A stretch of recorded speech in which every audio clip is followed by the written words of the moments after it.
主内弟兄姐妹们，大家好！感谢神的带领，给我们有平安健康，能参加我们家乐团契网上的聚会。现在聚会将开始，我们来默祷。诗篇132篇，我们来默祷诗篇145篇。我的神，我的王啊，我要尊重你，我要永永远远称颂你的名，我要天天称颂你，也要永永远远赞美你的名。阿们。好，我们来唱诗。耶稣他爱你，所以有圣诞节。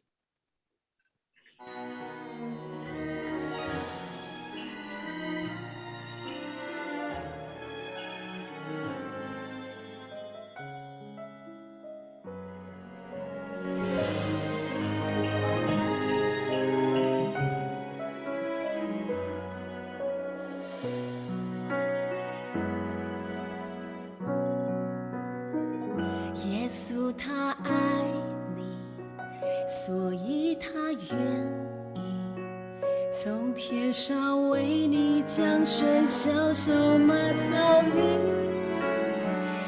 耶稣他爱你，所以他愿意为我们带来盼望平安的消息。耶稣他爱你，所以他愿意代替你我的罪，献上他自己。耶稣他爱你，所以有圣诞节，他要把爱的礼物送给你，所以唱叮叮当，叮叮当，铃声多响亮。你看他呀，不必风霜，面容多么慈祥。叮叮当，叮叮当，铃声多响亮。他给我们带来幸福，大家喜洋洋。他给我们带来幸福，大家喜洋洋。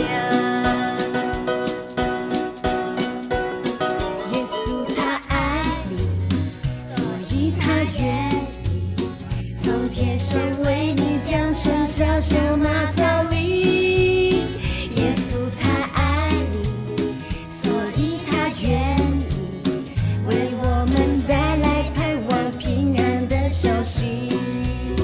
耶稣他爱你，所以他愿意代替你我的罪，献上他自己。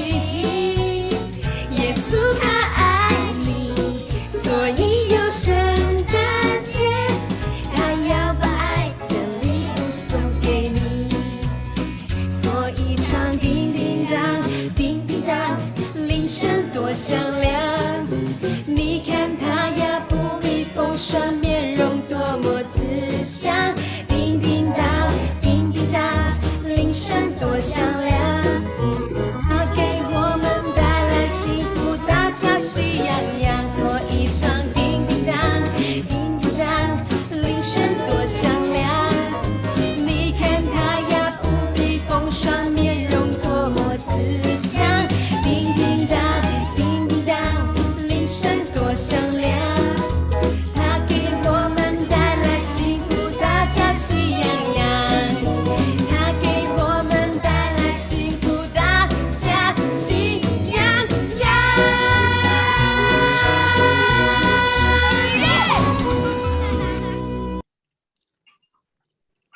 好，现在我请范传道来祷告。我们一起来祷告。亲爱的天父上帝，我们很心感谢你，因为你爱我们，我们有圣诞节；因为你爱我们，降世为人；因为你爱我们，受尽了人间的一切苦难。最后上在十字架上，成了我们的救赎主。感谢你，主耶稣。这个时候，我们要开始我们这个加勒团契的机会，我们要向你求恩。主，我们特别为着林勇姐妹祷告。主啊，她2天前已经患上了这个胃病，她很难过，她不能够参加我们的加勒团契。主，愿是你按手在她的胃上，愿是你医治她，给她健康起来。我们也为着陈一林弟兄祷告，与帮助姐妹祷告。你知道林弟兄每天要经过医生的医治，1个礼拜2次的洗血，愿是你给他足够的身心灵体力来接受这一切。主，给他好的精神。感谢你今天能够与我们一起来敬拜，来侍奉你。我们为着吴金松弟兄献上感恩。我们看到他的身体在修养当中一天比一天健壮起来，他能够参加我们的团契，感谢主，愿是你祝福他。我们也为着慧心姐妹向你求恩。主啊，虽然他不能够起床，不能够移动，但是他还能够呼吸，感谢主。主，愿是你帮助她的丈夫简辉弟兄与他的儿女们，用孝心爱心来照顾他。主啊，愿是你照做你自己的旨意成全在他身上。主要你要叫他成为你的见证，求你医治他。主，愿是你怜悯他。主，我们也将义布阿哥交在你的手中。主啊，义布阿哥也是好久不能够参加集会，他的精神他摆做晚上，晚上做白天，他不够精神，愿是你与他同在，安慰看顾他。主，我们也为着基德拉姐妹向你求恩。主啊，她经过手术，还在调养当中。主，愿是你与她同在，帮助她，让她时时想到有是你的恩典，让她有喜乐的心，让她知道喜乐是心是良药。求是你恩待她，帮助她。主，我们也恭敬的将为一珍姐妹交托给你。主啊，虽然他在新加坡，他还每个礼拜热心来敬拜你。主，愿是你与他同在，看顾保守他，给他健康的身心灵。主，我们也为着脚痛的像开刀了，经过手术的丽芳姐妹、平英姐妹、慧珍姐妹向你求恩。主，愿是你恩待他们，让他们这件脚力能够脚更有力，能够行走。主，也是你祝福他们的生活。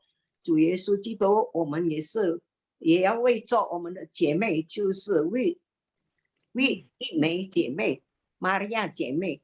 主，你已经召她回到神你的天父的家里去。主啊，他所余下的儿女们，让他们知道怎样料理他的后事。主啊，我们唯有献上他的一切，他们所要做的一切事工交托于你，直到他出葬礼的结束，他的事工，他的一切安排，主你安排好他们。主啊，我们还不知道有什么人身体软弱的，需要神你医治，需要神你来帮助，求神你帮助医治，安守在他们身上。在我们弟兄姐妹当中，有什么人在各方面有缺乏的，求神你补助，求神你施恩。今天路西安娜传道要传说你的话，但愿他所讲出的每一句话都能够带着神你的能力，能够造就每一位听的弟兄姐妹们。主啊，我们将这个机会时间从头到末了都交在主你大能的手中，愿是你掌管一切，愿是你得着该得的荣耀。靠耶稣基督的名祷告谢恩，阿们。好，谢谢范传道。好，接下来我们要读经诗篇132篇4到5节。好，我们大家一起读。第4节，我不容我的眼睛睡觉，我的眼目打盹。第5节，是的，这等我为耶和华起的所爱，为雅各单人是取神的基础。基础。阿门。我们再唱一首诗歌，《耶稣在我里面》。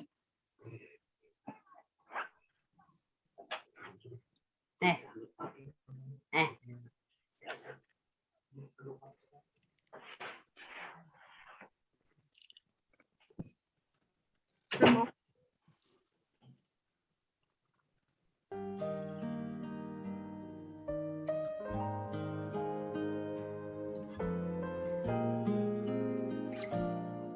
尝过主恩的滋味，还有什么更甘甜？一生最大的祝福，就是有耶稣住在我里面，世界不再吸引我，主爱胜过全所有，一生最大的祝福，就是有耶稣住在我里面，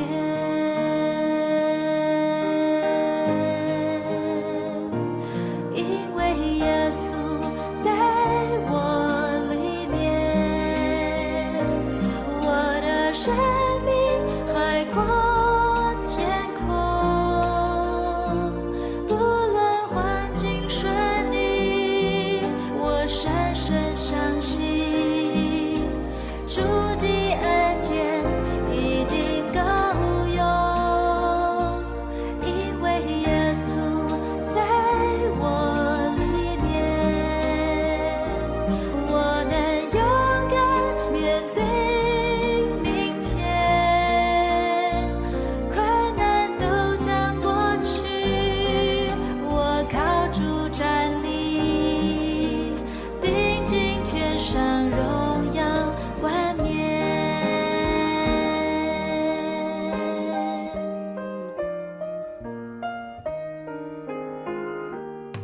尝过主恩的滋味，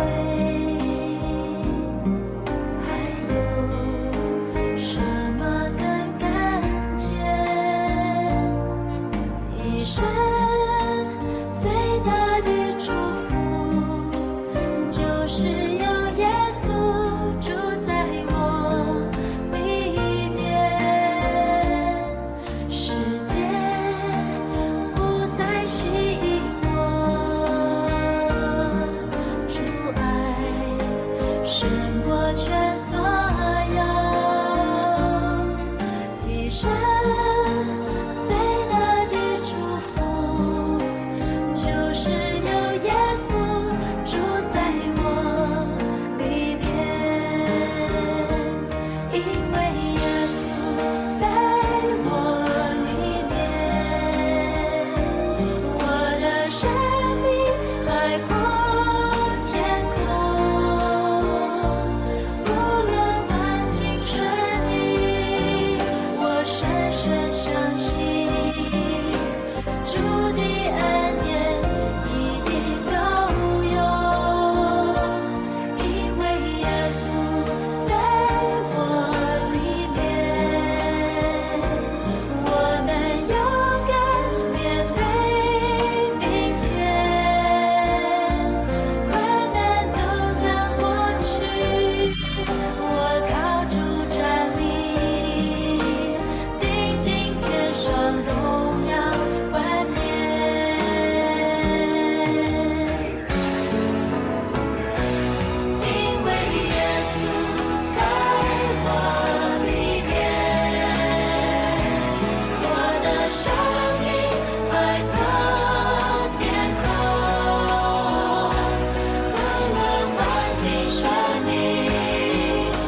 好，在还没有听到之前，我们再唱一首诗歌。Sebelum dengarkan firman Tuhan, mari kita naikkan satu pujian. Tuhan, penuhkanku dengan firman-Mu.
好，接下来我们请露西亚娜传道来做正道。Saat ini kami persilakan Bu Injil Luciana untuk menyampaikan firman Tuhan. 谢谢。 Ya, makasih Bu Afen. Hao.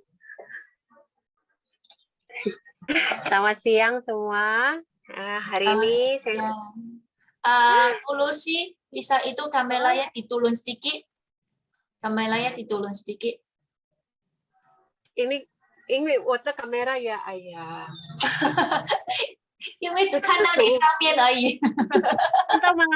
但是从下面的，真的啊，它是在它的 keyboard， 所以看得到我从下面咯，你看看。哦，对对对对。对呀，它在 keyboard 那 OK， 边。这样子比较好一点，这样子比较好一点。OK， 谢谢。呀。OK 了。OK。Sorry ya，这个 laptop aneh。OK， 大家好。Ya, 今天saya mau bawa tentang tunggu ya, share screen dulu ya. Oh. Jadi mau mesti jadi co-host dulu ya, baru bisa sharing ya.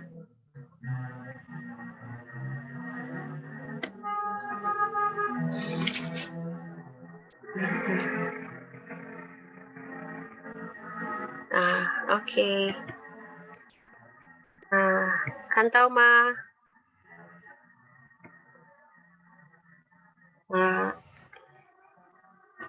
Hari ini saya mau membawakan seorang tokoh dari Alkitab yang cantik sekali dan juga orangnya penuh dengan hikmat dan juga baik hati ya, seorang wanita yang cukup terkenal di dalam Alkitab namanya Abigail. Nah, bagi kita semua mungkin nama ini cukup familiar karena dia adalah istri kesekian gitu ya dari seorang raja Israel, yaitu Raja Daud. Nah, seperti apa kisahnya? Saya mau membaca terlebih dahulu dari 1 Samuel pasalnya yang ke-25, beberapa ayat saja. Nanti setelah itu baru kita berdoa ya. Kita sama-sama buka 1 Samuel 25. Saya baca ayat 1 sampai mungkin 19 karena kalau enggak ceritanya putus ya, karena ini berupa cerita. Jadi 1 Samuel 25. Ayat mulai dari ayat 2 aja ya, dari ayat 2 terus sampai 19 nanti loncat-loncat. 1 Samuel 25 ayat yang kedua dan seterusnya. Ketika itu ada seorang laki-laki di Maon yang mempunyai perusahaan di Karmel. Orang itu sangat kaya. Ia mempunyai 3.000 ekor domba dan 1.000 ekor kambing. Ia ada di Karmel pada penggunikan bulu domba-dombanya. Nama orang itu Nabal, dan nama istrinya Abigail. Perempuan itu bijak dan cantik, tetapi laki-laki itu kasar dan jahat kelakuannya.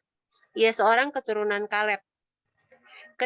Ketika didengar Daud di padang gurun bahwa Nabal sedang menggunting bulu domba-dombanya, maka Daud menyuruh 10 orang dan kepada orang-orang itu Daud berkata, "Pergilah ke Karmel dan temuilah Nabal. Tanyakanlah keselamatannya atas namaku dan sampaikanlah salam ini kepadanya. Selamat, selamatlah engkau, selamatlah keluargamu, selamatlah segala yang ada padamu. Baru-baru ini aku mendengar bahwa engkau mengadakan pengguntingan bulu domba. Adapun gembala-gembalamu yang ada dengan kami, tidak kami ganggu, dan tidak ada sesuatu yang hilang daripada mereka selama mereka ada di Karmel. Tanyakanlah kepada orang-orangmu, mereka tentu akan memberitahukan kepadamu. Sebab itu biarlah orang-orang ini mendapat belas kasihanmu. Bukankah kami ini datang pada hari raya? Berikanlah kepada hamba-hambamu ini dan kepada anakmu Daud apa yang ada padamu." Ketika orang-orang Daud sampai ke sana, berkatalah mereka kepada Nabal atas nama Daud tepat seperti yang dikatakan kepada mereka. Kemudian mereka menanti. Tetapi Nabal menjawab anak buah Daud itu, katanya, "Siapakah Daud? Siapakah anak Isai itu? Pada waktu sekarang ini ada banyak hamba-hamba yang lari dari tuannya.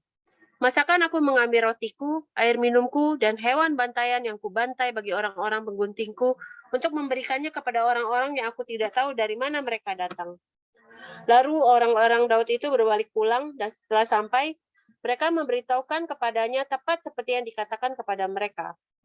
Kemudian berkatalah Daud kepada orang-orangnya, "Kamu masing-masing sandanglah pedang." Lalu masing-masing menyandang pedangnya. Daud sendiri pun menyandang pedangnya. Sesudah itu kira-kira 400 orang maju mengikuti Daud, sedang 200 orang tinggal menjaga barang-barang. Tetapi kepada Abigail, istri Nabal, telah diberitahukan oleh salah seorang bujangnya, katanya, "Ketahuilah, Daud menyuruh orang dari padang gurun untuk memberi salam kepada Tuhan kita, tetapi ia memaki-maki mereka.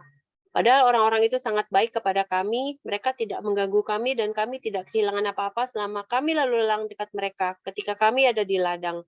Mereka seperti pagar tembok sekeliling kami siang malam, selama kami menggembalakan domba-domba di dekat mereka. Oleh sebab itu, pikirkanlah dan pertimbangkanlah apa yang harus kau perbuat, sebab telah diputuskan bahwa celaka akan didatangkan kepada Tuhan kita dan kepada seisi rumahnya, dan ia seorang yang dursila, sehingga orang tidak dapat berbicara dengan dia. Lalu segeralah Abigail mengambil 200 roti, 2 buyung anggur, 5 domba yang telah diolah, 5 sukat berti gandum, 100 buah kismis, dan 200 kue ara. Dimuatnya lah semua di atas keledai. Lalu berkatalah kepada bujang-bujangnya, "Berjalanlah mendahului aku segera menyusul kamu." Tetapi Nabal, suaminya, tidaklah diberitahukannya. Saya loncat ke ayat 23. Ketika Abigail melihat Daud, segeralah ia turun dari atas keledainya, lalu sujud menyembah di depan Daud dengan mukanya sampai ke tanah. Nah, kita lompat ke ayat 36. Sampailah Abigail kepada Nabal, dan tampaklah Nabal mengadakan perjamuan di rumahnya seperti perjamuan raja-raja. Nabal riang gembira dan mabuk sekali. Sebab itu tidaklah diceritakan perempuan itu sepatah kata pun kepadanya sampai fajar menyingsing. 37. Tetapi pada waktu pagi, ketika sudah hilang mabuk Nabal itu, diceritakannya lah kepadanya oleh istrinya segala perkara itu. Lalu terhentilah jantungnya dalam dada, dan ia membatu. Dan kira-kira 10 hari sesudah itu Tuhan memukul Nabal sehingga ia mati. Ya, demikian pembacaan kita. Nah, di sini kita melihat ada 3 tokoh utama ya. Ada Abigail, ada Nabal, satu lagi ada Raja Daud. Ya, nah siapa-siapa mereka itu sebentar kita bahas. Kita berdoa terlebih dahulu ya.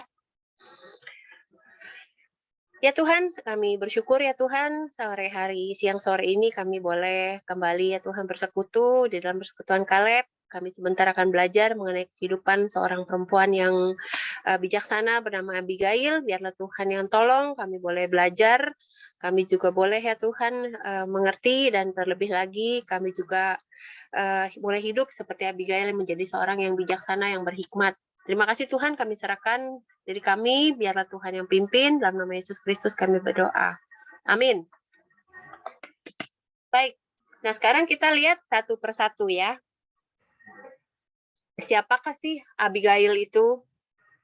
tadi dikatakan dia adalah istri seorang pengusaha kaya ya yang bernama Nabal. Dia dikenal sebagai seorang perempuan yang bijaksana. Kenapa? Nanti kita bahas bersama. Ya. Ini tokoh pertama. Tokoh kedua adalah Nabal. Nah, Nabal ini adalah suaminya Abigail tadi ya.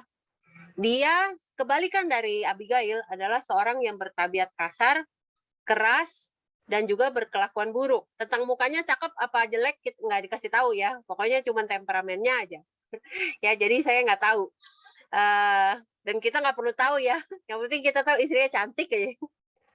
Nah, di ayat 2-3 tadi dikatakan laki-laki itu kasar dan jahat kelakuannya. Nah, kalau kita lihat sebenarnya nama Nabal itu sebenarnya punya arti yang jelek. Ya, di ayat 25 artinya dia bebal. Bebal itu artinya gini, bodoh, susah dikasih tahu. Kalau dikasih tahu itu kalau orang Jawa bilang ngekeh gitu, ngotot ya. Jadi itu bebal. Orang dursila ya sama. Bodoh, orang tanpa guna. Ya. Apes banget ya, arti namanya sendiri udah jelek banget gitu, tapi sesuai sekali dengan orangnya karena dia orang yang benar-benar bebal gitu, dursila, susah untuk diajak bicara. Nah, tokoh yang ketiga di dalam pasal 25 ini adalah Raja Daud. Ini yang sangat terkenal yang kita semua tahu. Ya. Nah, ini adalah masa-masa Daud belum menjadi raja. Saat itu dia sedang dikejar-kejar oleh Raja Saul, mau dibunuh, sehingga dia mengembara di berbagai tempat. Nah, kali ini dia ada di padang gurun bersama anak buahnya. Nah, kalau kita baca Alkitab, waktu dia mengembara, sebenarnya banyak orang-orang yang nggak punya tujuan, yang juga mungkin orang-orang pelarian, ikut bersama-sama dengan Daud, sehingga dia punya anak buah semakin lama semakin banyak, jumlahnya ratusan. Gitu. Ya, kira-kira kalau dari bacaan kita tadi, 400 yang dia bawa mau membunuh pasukannya Nabal, ada 200 sisa untuk berjaga. Jadi sekitar 600 ya. Banyak juga kan yang ikut ya anak buahnya. Kalau di sini dikatakan, kita lihat di ayat di pasal 24, mereka dalam pelarian dan persembunyian dari kejaran Raja Saul. Nah, Daud di sini boleh dibilang adalah seorang yang baik. Kenapa? Di pasal 24 itu bicara mengenai dia punya kesempatan membunuh Saul. Waktu itu Saul masuk ke gua gitu ya, bisa dibunuh, ditikam dari belakang, tapi dia tidak lakukan. Gitu. Ya, dia bilang tidak boleh menyentuh orang yang sudah diurapi oleh Tuhan sendiri. Jadi dia tidak membunuh Saul. Di pasal 25 dia juga sebenarnya punya kesempatan untuk menjarah harta milik Nabal. Ya. Tapi tadi yang bacaan kita dibilang dia malah menjaga akan hartanya Nabal berupa ternak-ternaknya itu seperti tembok mengelilingi ternak-ternak itu dan orang-orang jagaannya si Nabal sehingga tidak ada yang bisa mengganggu. Ya, jadi kalau kita bisa lihat di sini Daud itu sendiri punya karakter yang baik, itu kebalikan daripada Nabal.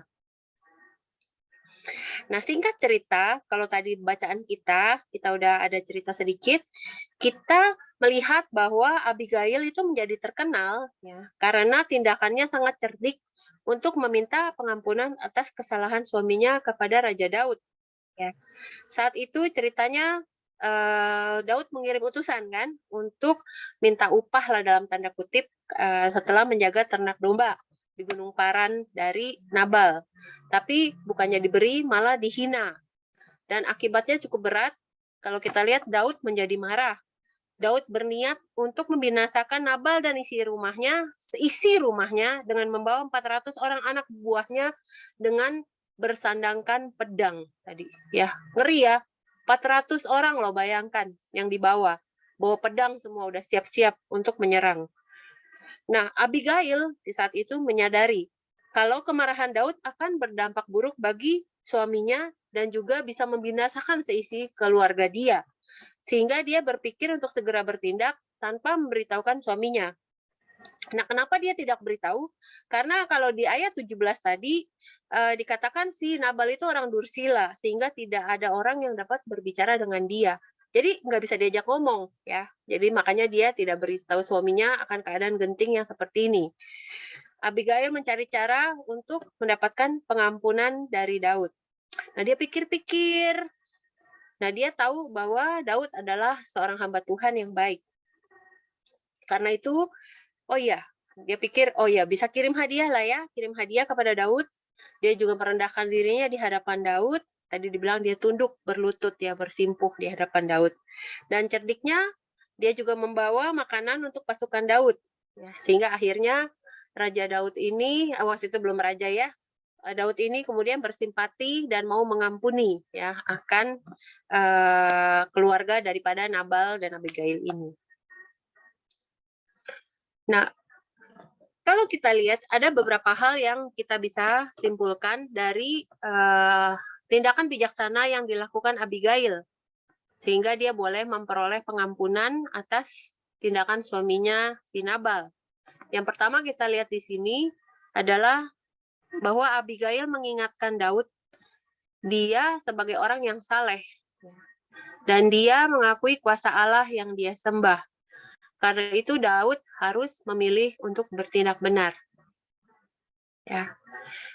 Saudara, sangat mudah ketika seseorang dikuasai emosi, dia lupa gitu ya bahwa dia orang baik.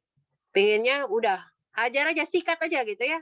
Tapi di sini Abigail pinter gitu. Dia ingatkan, Daud, kamu itu orang baik loh.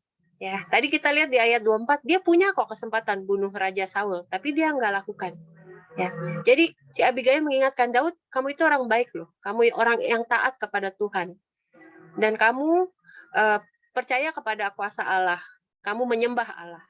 Karena itu kamu orang baik, kamu harus memilih untuk melakukan yang benar, yang baik.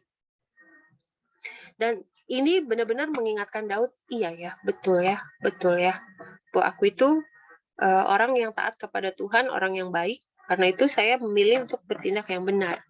Ya, kalau di sini dikatakan di Amsal 9 ayat 10, permulaan hikmat adalah takut akan Tuhan dan mengenal yang Maha Kudus adalah pengertian.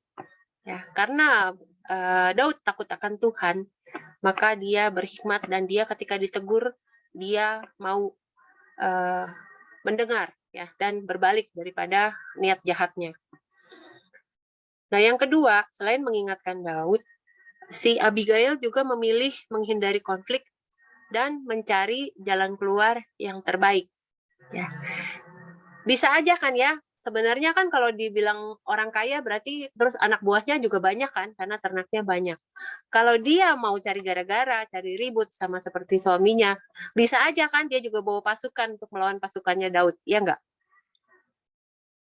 Tapi daripada melakukan hal itu, dia memilih untuk menghindari konflik, tidak membawa pasukan lagi, tapi mencari jalan keluar yang terbaik, yaitu membawa hadiah dan juga memohon maaf daripada Daud. Ya, inilah kelebihan kalau buat saya ya, kelebihan seorang perempuan. Perempuan itu cerdik biasanya. Kalau laki kan panas ya. Kalau ketemu laki biasanya pasti diperang nih. Nah, kalau dia kasih tahu Nabal, pasti Nabal bilang, "Ayo kita keluarkan pasukan," gitu ya. Ya, tapi kalau perempuan, oh enggak, kita bawa kue aja gitu ya, ibu-ibu ya tahu ya. Kita bawa makanan aja, kita minta maaf lah baik-baik, pasti beres ya. Dan ternyata benar gitu. Itu yang Tuhan berikan hikmat ya kepada Abigail, dan saya percaya kebanyakan perempuan juga begitu ya, lebih bijak ya, lebih bisa memilih jalan yang lebih halus gitu ya. Jadi dia memilih menghindari konflik, mencari jalan keluar yang terbaik gitu ya. Kemudian apalagi sih yang dilakukan oleh Abigail? Dia menyelesaikan masalah dengan cara yang tenang dan cerdik. Ya. Dia nggak panik gitu ya. Ada kan orang, pernah nggak dengar tentang orang yang merespon ketika kebakaran? Ada orang kan ketika kebakaran dia teriak-teriak gitu, kebakaran, kebakaran, kebakaran gitu. Dia lalu lalang kesana kesini teriak-teriak kebakaran. Tapi dia nggak ngapa-ngapain. Ya, cuma teriak lari-lari tanpa ada usaha untuk menolong dan lain sebagainya, cuma teriak aja. Ya, itu yang panik. Ada juga orang yang ketika berhadapan misalnya dengan kebakaran, dia kemudian diam di tempat. Pergi enggak, lari enggak, ya, teriak enggak, dia shock aja di situ. Dia liatin tuh api gitu di situ. kaku semua badannya. Ada kan yang begitu kan? Ya, nungguin ada yang nolongin dia, tapi nggak tahu kapan, karena semua udah sibuk lari, ya. Ya, ada juga orang yang mungkin gesit, aduh baterai mau habis. Ada orang yang gesit, kemudian bukan cuma lari, dia juga bisa mencari pertolongan gitu, nelfon pemadam kebakaran gitu ya, terus cari tetangga untuk bantu ya. Nah, kita lihat yang dilakukan Abigail ini lebih ke arah itu gitu ya. Jadi dia bisa tenang ketika bencana datang, dia tenang, dia nggak panik lari-lari ke sana kemari ataupun diam, tapi dia mencari cara yang cerdik untuk menyelesaikan masalah itu. Sebentar ya, baterainya lowbat.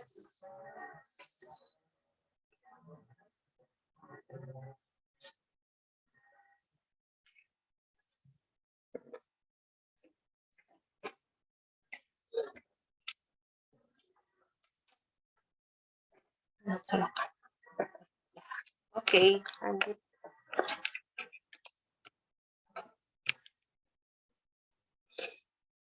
Ya, jadi dikatakan di sini orang bebal melampiaskan seluruh amarah, tetapi orang bijak akhirnya meredakannya. Ya, dia bisa dengan tenang dan cerdik menyelesaikan masalah tersebut.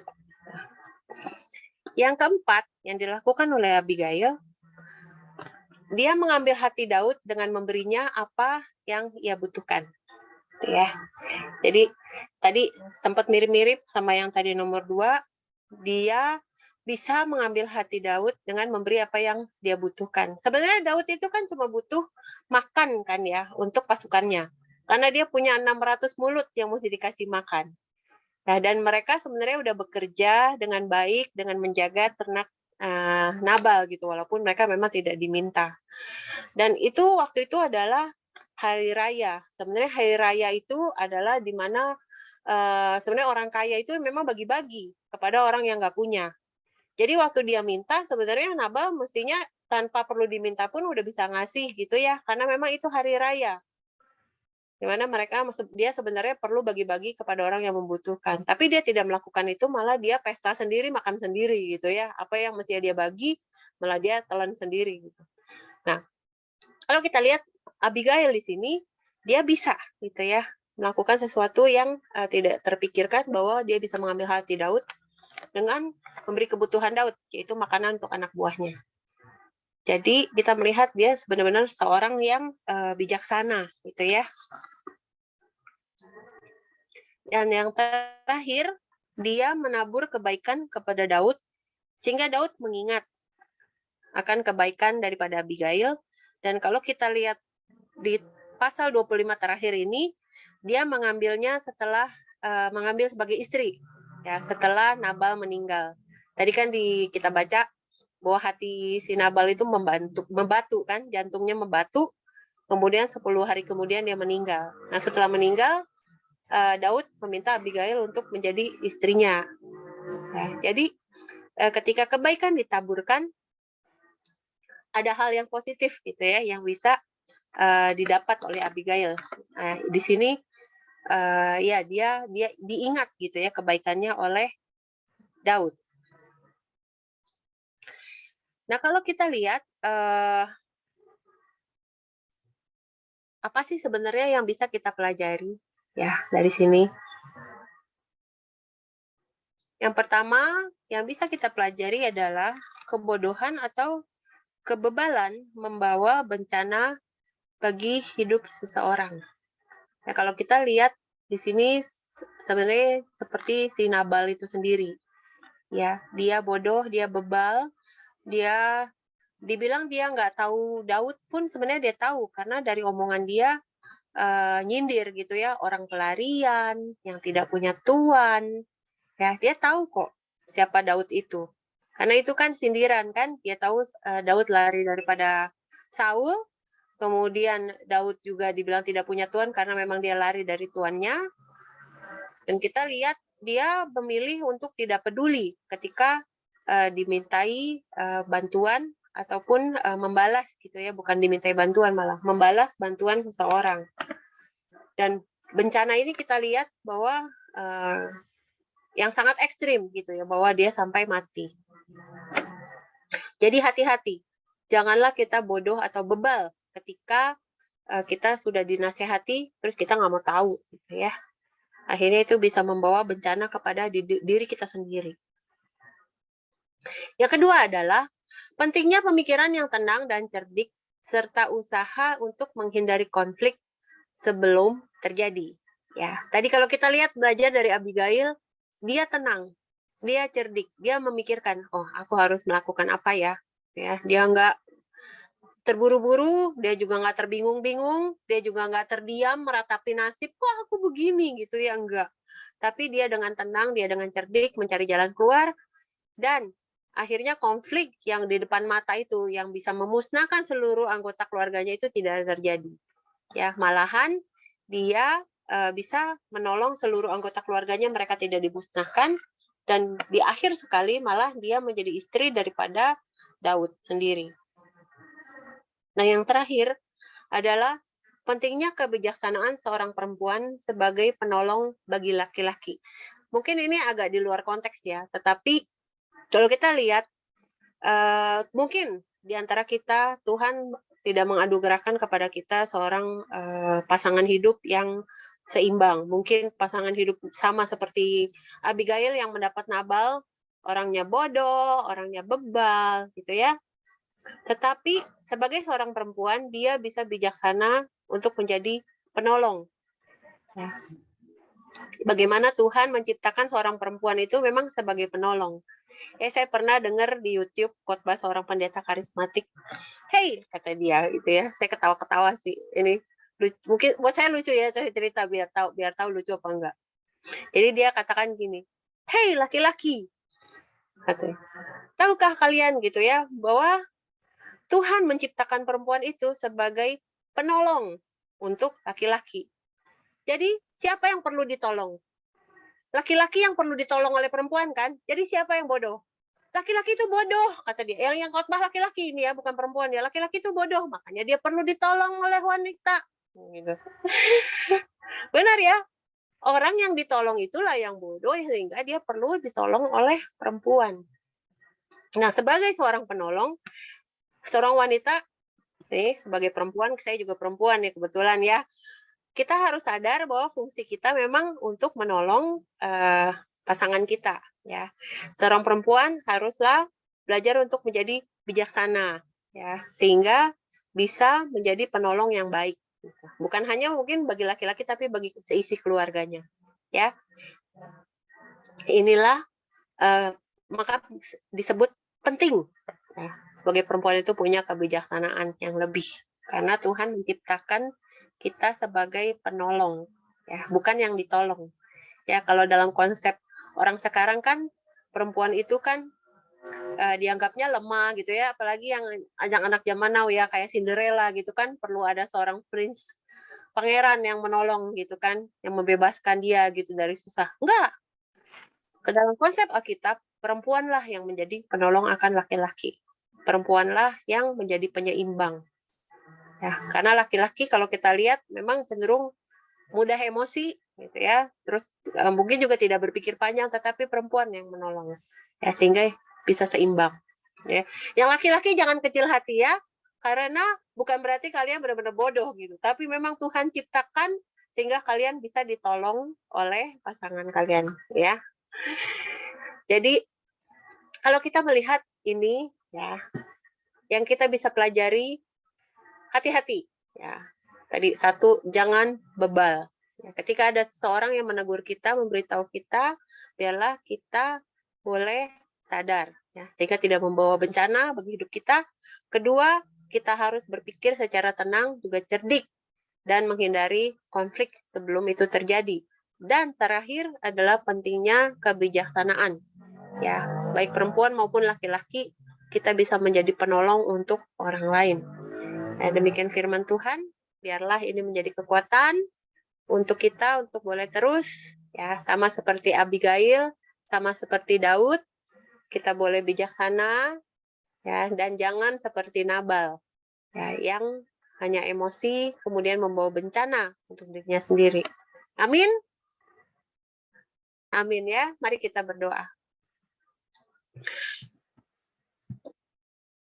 Tuhan, kami bersyukur untuk kesempatan ini. Kami boleh belajar dari Abigail, Daud, dan juga Nabal.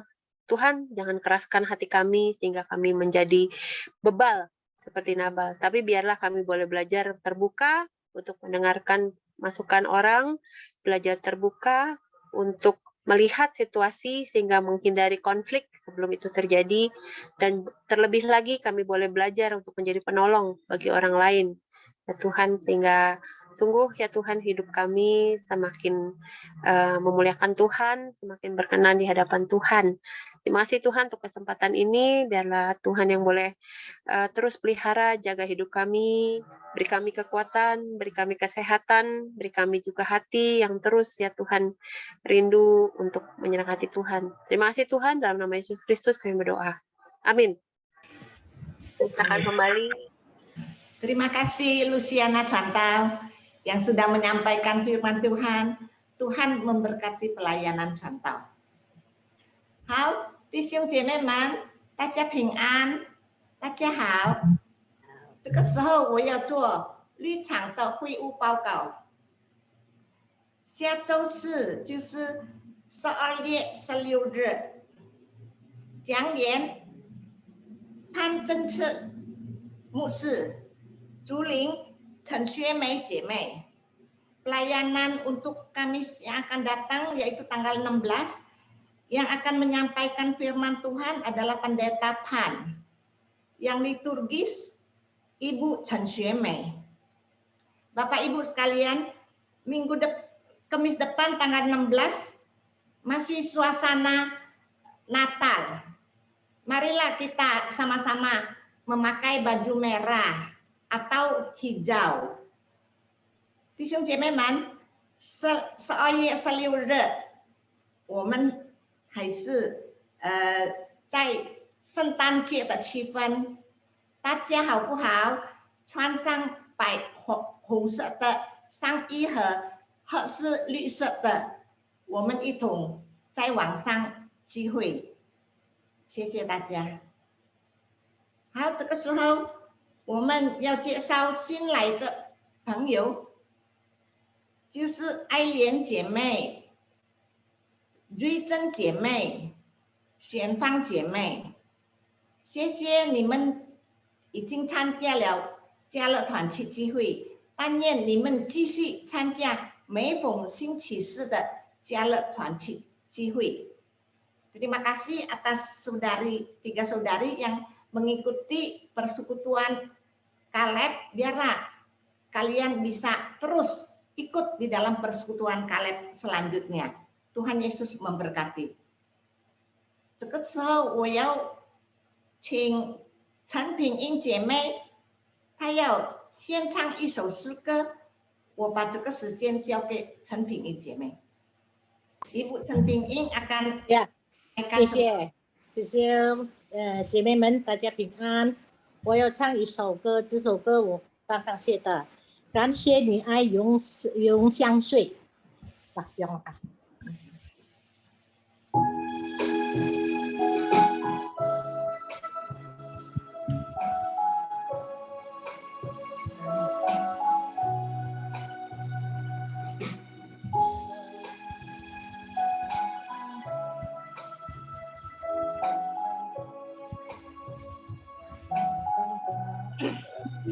让我徘徊在这世界头，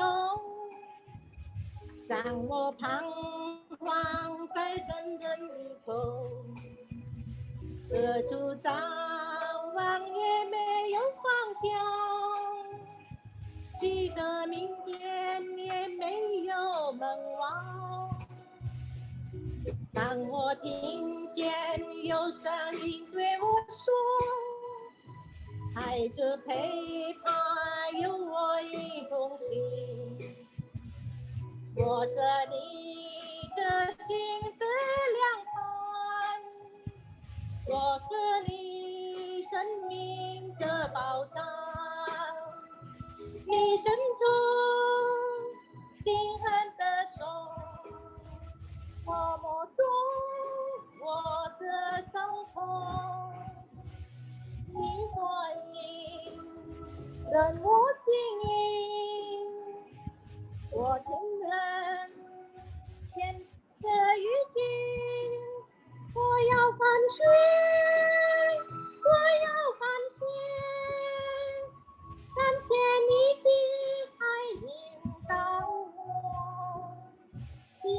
的手搀扶我走，领我走向那光明的道路。我要感谢，我要感谢，感谢你赐予我新生命。无论何生，无论何往，我都要你爱永相随。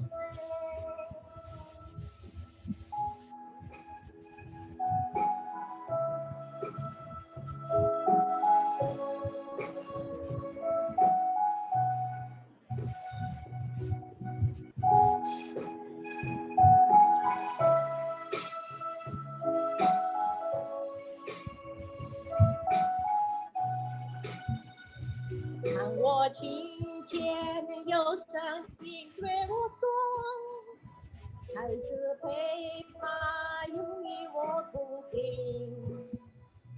我这你的心的亮光，我是你生命的宝藏，你伸出平衡的手，抚摸中我的伤口，你怀疑了我心里，我牵人牵的一句，我要感谢，我要感谢，感谢你的爱引导我，平衡的手搀扶我走，领我走向那光明的道路。我要感谢，我要感谢，感谢你赐予我新生命。无论何生，无论何往，我都要你爱永相随。我要感谢，我要感谢，感谢你的爱领导我，平衡的手搀扶我走，领我走向那光明的道路。我要感谢，我要感谢，感谢你赐予我新生命。无论何生，无论何往，我都要你爱永相随。无论何生，无论何往，我都要你爱永相随。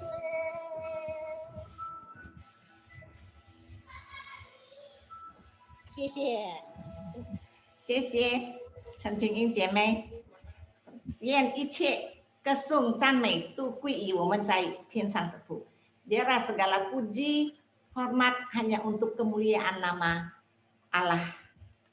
好，这个时候我们要结束今天的家乐团契聚会， kita akan mengakhiri persekutuan Kaleb pada sore hari ini. Doa penutup atau doa berkat akan disampaikan oleh Luciana Chantau. Saya persilakan. Ya, mari kita berdoa. Tuhan, kami bersyukur untuk persekutuan hari ini. Tuhan izinkan kami ya Tuhan untuk kembali bersama-sama bertemu, memuji Tuhan. Juga boleh ya Tuhan menikmati akan puji-pujian dan juga firman Tuhan. Biarlah Tuhan terus ya Tuhan jaga kami, terus Tuhan beri kesehatan, terus Tuhan beri kekuatan, dan juga terus Tuhan yang sudah mengingatkan kami untuk belajar menjadi seorang yang punya hikmat dan bijaksana di dalam hidup kami. Terima kasih Tuhan, biarlah berkat dan daripada Allah Bapa, kasih karunia dan juga penyertaan daripada Yesus Kristus serta pimpinan daripada Roh Kudus senantiasa atas kami semua dari sekarang sampai selama-lamanya. Amin. 谢谢Chantal。Sama.